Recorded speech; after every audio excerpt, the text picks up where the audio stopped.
Ce qui nous réunit aujourd'hui, c'est la volonté des pays et organisations que nous représentons ensemble de s'impliquer totalement dans l'identification et la neutralisation des avoirs criminels pour toucher les acteurs de la grande fraude mondiale à l'endroit qui leur fait peut-être le plus mal, c'est-à-dire évidemment l'argent.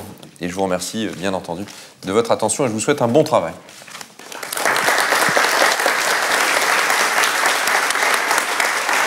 Ça fait un peu aller-retour, mais pardonnez-moi, je ne reste pas parce qu'il y a un conseil des ministres. D'habitude, en France, le conseil des ministres, c'est le mercredi, mais là, c'est le mardi. Comme on savait que vous étiez réunis, on s'est dit on va le faire le même jour. Au revoir.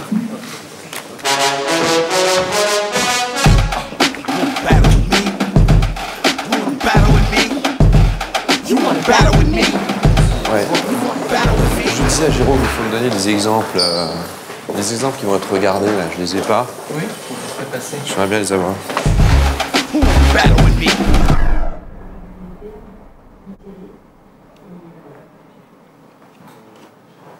Si on n'a que 20 secondes, Oui. ce qui est notre cas, qu'est-ce qui parle de vous dans ce bureau? Qu'est-ce que vous avez mis? Là, j'ai une photo de montagne. Oui, c'est probablement ce qu'il y a de plus illustratif. Voilà. Pourquoi la montagne?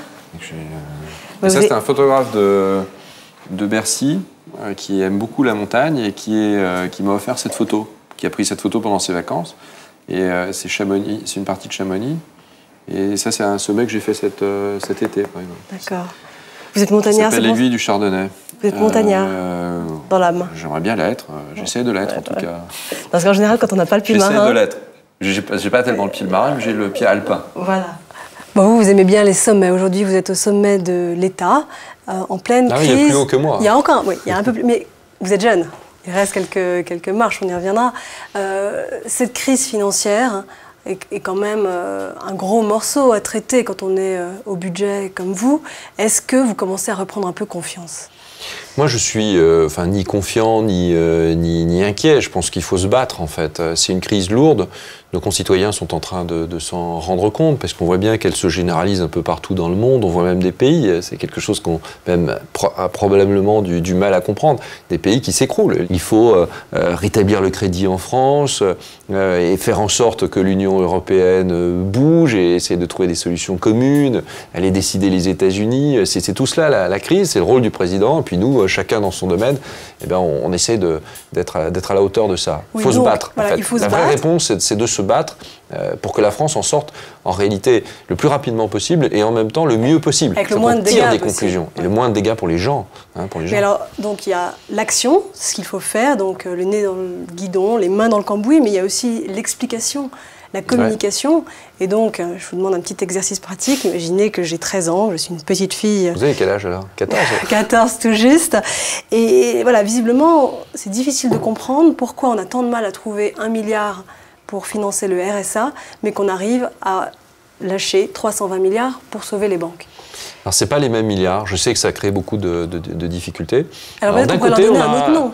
Non, mais on a un budget de l'État qui en réalité, relève de vos impôts et puis un peu de dette et de déficit.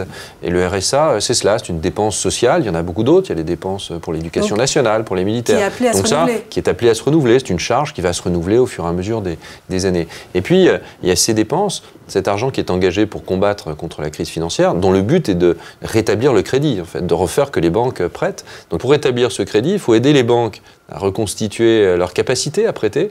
Donc c'est 30 ou 40 milliards d'euros qui vont être empruntés. Et donc l'État emprunte et redistribue.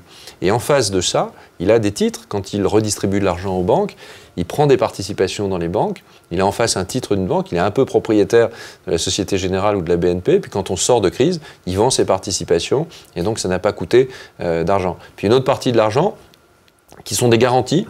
Donc, ce n'est pas de l'argent qu'on sort. On dit aux banques, vous allez faire des crédits à hauteur de temps et nous garantissons